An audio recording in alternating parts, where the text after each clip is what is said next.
हमारे पूर्व राज्यपाल श्री सत्यपाल मलिक, उन्होंने 2 सनसनीखेज खुलासे किए थे पुलवामा को लेकर। उसके बारे में आपका क्या कहना है? देखिए, उसमें जो हमारी सिक्योरिटी फोर्सेस ने पोस्ट पुलवामा काम किया वो आपके सामने है ही। लेकिन हाँ, ये बिल्कुल सही बात है कि इस तरीके के इंसिडेंट्स नहीं होने चाहिए। और पुलवामा हो या और आतंकी घटनाएं हो, मुझे लगता है कि भारत की टेरिटरी में ही रह के जो रेडिकलाइजेशन और इंडोक्ट्रिनेशन की मशीनरी यहाँ पे चल रही है, इंटरनल सपोर्ट स्ट्रक्चर्स जो जिहादी ताकतों ने जम्मू कश्मीर में बनाए हैं, उन्हें ध्वस्त करना एक प्रायोरिटी एरिया होना चाहिए। किस तरीके से 400 किलो आरडीएक्स आया, किस तरीके से चूक हुई, वो सेकेंडरी इश्यूज़ है, मैं समझता हूँ, क्योंकि वो कभी भी किसी समय हो सकता है। लेकिन जो प्राइमरी इशू है, जो रूट कॉज है, कि when the system allows people to radicalize people in the state of J&K.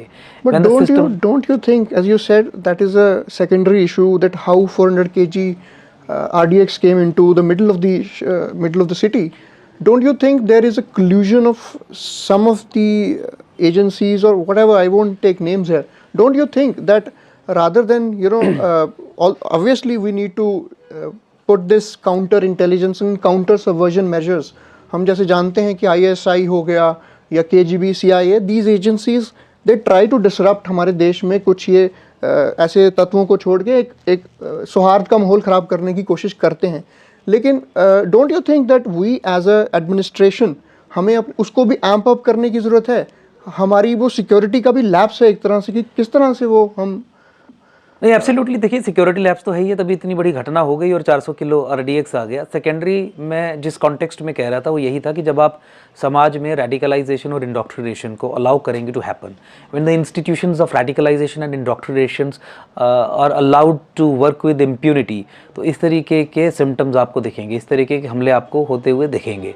जब तक आप जड़ पे प्रहार नहीं करेंगे और ख़ासकर जम्मू कश्मीर में जो समस्या है उस समस्या को उसके नाम से नहीं पुकारेंगे, जिहाद को जिहाद नहीं कहेंगे, जिहाद को as a war form treat करके एक काउंटर मेजर डिप्लॉय नहीं करेंगे, तो मुझे लगता है कि अधिक सक्सेस स्टेट ऑफ इंडिया को नहीं मिलेगी। और स्टेट ऑफ इंडिया का सबसे बड़ा फेलियर जम्मू कश्मीर के संबंध में यही रहा है कि जम्मू कश्मीर में जो समस्या है उस समस्या को उसके असली नाम से पुकारने में स्टेट ऑफ इंडिया हमेशा कतराती रही है। देखिए, जब आप absolute the first solution is to call the problem by its real name. Jihad is a full fledged war form and you have institutions of radicalization and indoctrination kicking this industry or are we failing as a government or as an institution? Absolutely, we have failed as a state has failed as far as J&K is concerned. I mean, the state of India has taken decisions in J&K जो पाकिस्तान और ISI चाहती है कि भारत की सरकार decisions ले। Now for instance, recasting the Anantnag constituency, जहाँ पे जम्मू संभाग के मुस्लिम मेजॉरिटी एरियाज़ को कश्मीर के मुस्लिम एक्सक्लूसिव एरियाज़ के साथ जोड़ दिया गया।